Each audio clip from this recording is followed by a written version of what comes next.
Binaha ang ilang lugar sa Mindanao. Buwis buhay na tinawid ng mga estudyanteng yan ang rumaragasang sapa sa barangay Poblasyon sa Maasim, Sarangani. Akay-akay sila ng nakatatanda. Ayon sa mga residente, araw-araw na tinatawid ng mga bata ang sapa pa-eskwelahan. Mas nahihirapan daw sila sa pagtawid kapag masama ang panahon at tumataas ang tubig sa sapa. Manawagan nila mapatuyuan ng tulay ang lugar.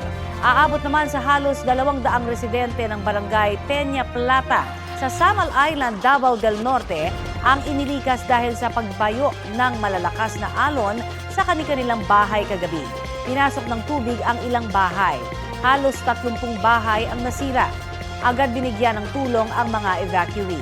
Ayon sa Pag-asa, inulan ang Davao del Norte, Sarangani at ilang pang bahagi ng Mindanao dahil sa Intertropical Convergence Zone.